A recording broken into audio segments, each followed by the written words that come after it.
What's going on, everybody? This is SHEEN Talk Live, and we're live in California. And as you can see, I'm sitting next to a beautiful blonde bombshell. Okay, all right. And her name is the lovely Miss Torrei Hart. Okay, comedian, actress extraordinaire, mother. Okay, she's doing everything. So what's going on? Just chilling, I guess. So we're blind. I am. Like, what made you decide to switch it up? I needed a change. I needed, something different. I was just like, you know what? I am stepping out. My kids are at a certain age now. I'm kind of like, it's really stepping into me.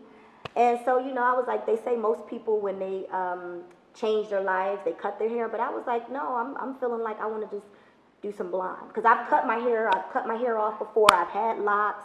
When I was in high school, I've had it dyed so many different colors. And I was like, you know what? I'm gonna go back to the blonde. Okay. Yeah. Okay. Yeah.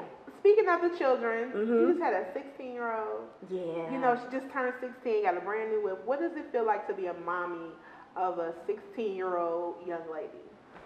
It's fun. Cause me and Heaven, we are like this. Like, yesterday I did a date, her and her best friend, Mariah. I took them to Nobu, so we got some sushi, then we went to the beach, then we went to the movies, and we was doing our girl talk, and just hearing how they are versus how I was at their age.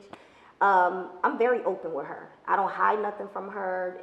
She doesn't hide nothing from me, and I allow her to be her free thinker. I'm very, very open with her because I feel like the more open I am with her, the more she's going to be honest with me and not hide anything. Yeah. Yeah. So no judgment zone with me. She don't judge me. I don't judge her, and it works. Okay. Yeah. As a mommy actress, as a mommy entrepreneur, you kind of do everything. Now, what are some of the values that you instill in her, especially at this age? Because she's about to go. She's about to leave. Like 2 more years. College or whatever her career path takes her on. Right. Like, what are some of the values that you give to her? I would have to say number one, spirituality. That's number one. I definitely make it known to her you have to meditate, you got to pray, you got to stay in tune with the Creator. And I tell her it's not religion, it's relationship. Because I don't want to push religion on her. When I was growing up, my mother and my grandmother, my grandmother was a minister, and my mother, Christianity, we grew up in a Christian household, so it was more so like, you go to church and you preach the word, but it wasn't really necessarily about relationship. And as I've gotten older and been through some things, I really had to really get in tune with the Creator and really, make it about relationship versus just picking up, a Bible or listening to certain sermons. I really had to start feeling it in my heart for myself. Yeah. So I tell her that, honesty, you always have to speak the truth. Everybody doesn't need your opinion, even if you want to give it. Sometimes let people ask, or, just keep things to yourself, and just never quit. Whatever you start, just don't quit. Yeah. Now, not only do you have a 16-year-old daughter, you also have a son, Hendrik. Yes, I do. And there's so much going on in this world. Right. What conversations have you had with your son about a lot of the dealings that are going on in this country? Well, for one, I always have to let him know that eventually they're not going to look at you as the cute kid, because he's 13 now. And once he gets to that age where it goes from 1 minute they're looking at our young men like, oh my God, he's so cute, he's this, and then literally within a year it can transition to now he's a threat to society. Yeah. Or, like we got to watch when we cross the street with this black man because now we're feeling like, he's a problem, or he may rob us or what have you. Yeah. So I'm always make him, clear on that. When he starts driving, I'm always telling him, you have to make sure you have your license. You got to be careful. No drinking and driving.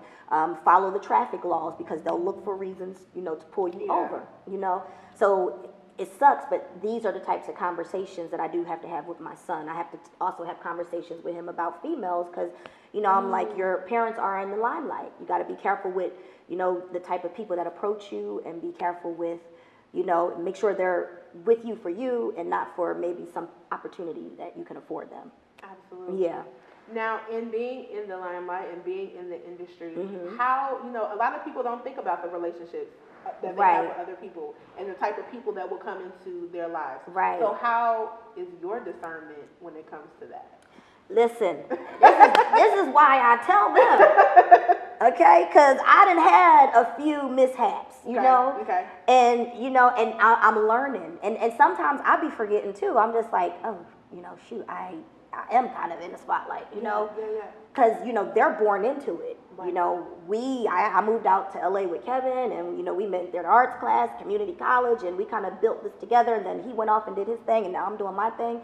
So it's kind of like, all right, but still, Torrei, you are, you know, people do recognize you now. And then, you know, reality TV. I got 2 movies on BET right now. I be forgetting. I was at the club the other night, and this guy was like, you all over the TV. I was like, I am, because I don't watch TV. I'm always working. Yeah. So I'm like, wait, what movies is playing right now? So he was telling me Perfectly Single.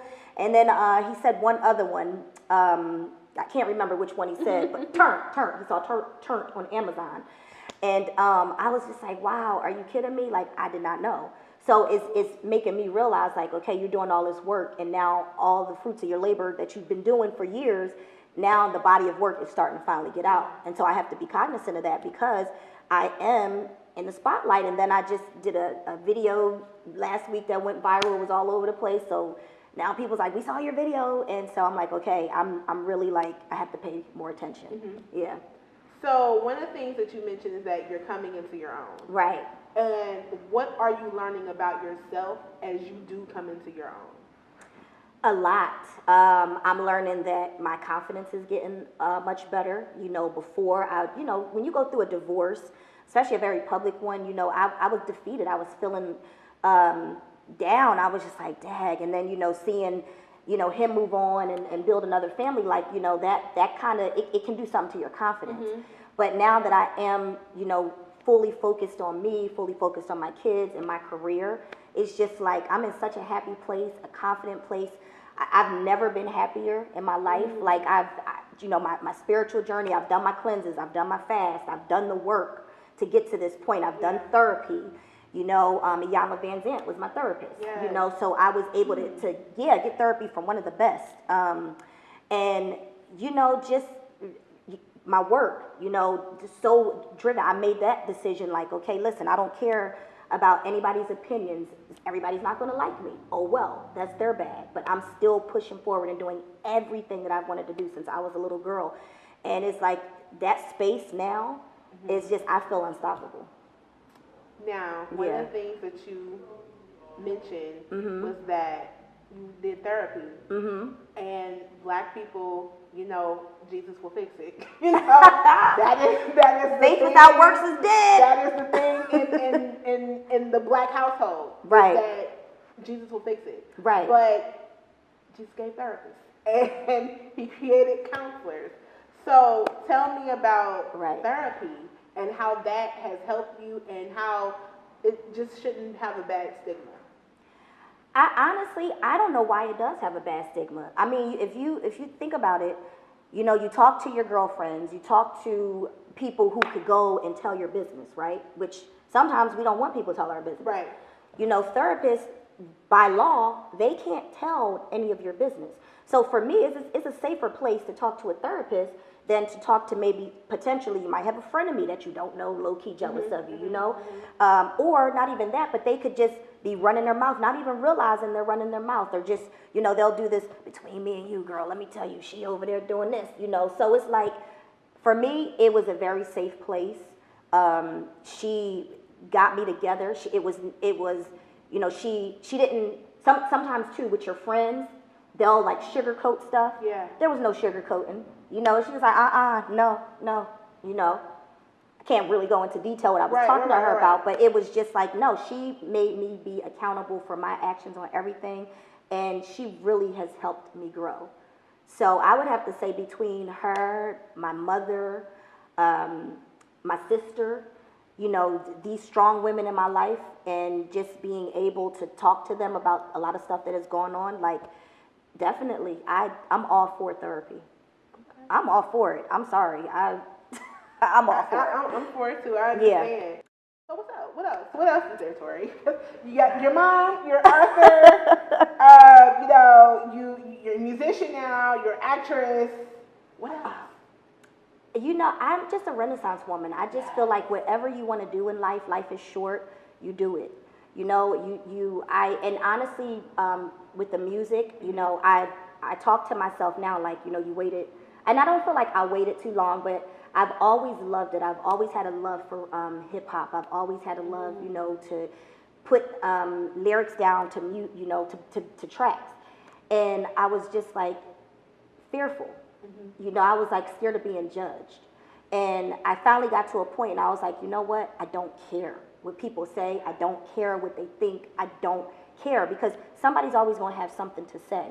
And when I finally decided to do it, I called Rockstar up and I was like, I said, bro, yo, I'm ready. I said, I'm ready. Because I had been telling him, I remember it was probably about 3 years ago, I told him, I said, I'm going to do it. You know, and he like, okay, Torrei, okay, you've been saying this. And I'm like, no, I'm going to do it. No, I'm going to do it. And so when I hit him and was like, I'm ready, he was like, you ready? I was like, yeah. And so he scheduled the studio time and everything. And I was ready, almost ready to be like, I ain't going. And then he was like calling like, yo, you coming, right? And I was like, I'm on my way. And when I got in there and we started creating and the magic started happening, I was like, right, I'm right where I'm supposed to be. Yeah. So what do you think that this is going to be like emotionally once this drops? It's going to be a roller coaster. I'm going to be in big festivals. I see it. I'm a visionary too, and so Pisces. Manifested. Yeah. Water sign. Right. So. Yes. Yeah, and I've manifested so many things for so many people that you know that come to pass. They used to call me Miss Cleo, and I'll be like, well, you know, I kind of do have that gift of vision. Thank you, God, for that. And so when he shows me things and I see it and I do the work, everything that I always say is going to happen, it happens. So I do see it, festivals, shows, you know, touching people. Because more than anything, I'm all about women empowerment. That's why I do have my nonprofit with my sister called SOAR. Yeah. And so it's more so for me really letting people know, like, you know, even if you fall down, you can get back up and still keep going. Just don't stop. That's it. So that's actually one of my songs is called Keep Going. And that came from, you know, being in an industry where, you know, when my ex is top dog, you know, so it's like some people, they were even scared to work with me. And I'm like, I don't get it. Like, me and him are like the best of friends. Like, we're good. So I don't get it. You know, what's the problem? Just because we're divorced, so we're still family for life. You know, so I would feel like I had to deal with that. And then it's kind of like a lot of people didn't know that I was also in entertainment, right? You know, so they just assume like, well, where did she come from with all this? It's like, but you know, guys, I've been doing this my whole life. It just I got introduced to the world because he blew up before me. Right. But you know, no, these are my passions. These are my gifts that has been given to me. So I always just kept going, keep going, because I would hear, you know, and I've learned to stop reading comments too, because people will be like, oh, here she goes. She still got the Hart name. She's still this. She's still that. Yeah, I do. And well, here's the thing. He doesn't want me to change it. You know, he's like, your family for life. It's a name. This is our family. Our kids carry the same name. And it's just a name. That's it. So, keep going. Now, your nonprofit, let's talk about that. Right. Does the name have an acronym or is it just SOAR? Well, it's Starting Over Again Ready. Yeah. So, my sister and I both, you know, my sister and I, I'm sure she'll be okay with this, but, you know, she was in a relationship that wasn't the greatest. Okay. And I don't want to tell, it's her story to tell, so I don't want to do that. And she also has a nonprofit background. She's worked for United Way, for Jebs, and she's all about women empowerment, just like me. Okay. And so we decided to come together and do SOAR, which Starting Over Again Ready, and it is for women who are ready to get back into the workforce, who have been battered, who have been abused, who are seeking help, who may need a place to stay. You know, basically, we're giving them the tools and also funds to help them get back on track and start over again, and this time be ready for their future. Okay. Yeah. Now, what's the one thing that you want the world to know about you? What's the one thing? The one thing, the first thing that comes to mind is just that I don't quit. Yeah. I don't stop. I don't stop until I get everything that I want. And I feel like you have one life.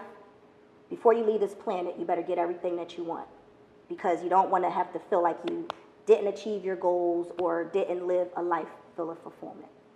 Okay. Yeah. So tell everybody where they can follow you and find you. Okay, so you can find me all things Torrei Hart, which is torreihart.com, TorreiHart. Also, Instagram, Torrei Hart, Twitter, Torrei_Hart, Facebook, Torrei Loren Hart. Follow Torrei. Follow everything that she has going on. Be sure to watch those films on Prime. Yes. Order her book, okay? Get the recipes. Yes. And then tell her about it. Tell her how good her food is. Because it's all authentic and it's all original. Yes. And it's all Torrei Hart. Thank you so much for tuning in to SHEEN Talk Live.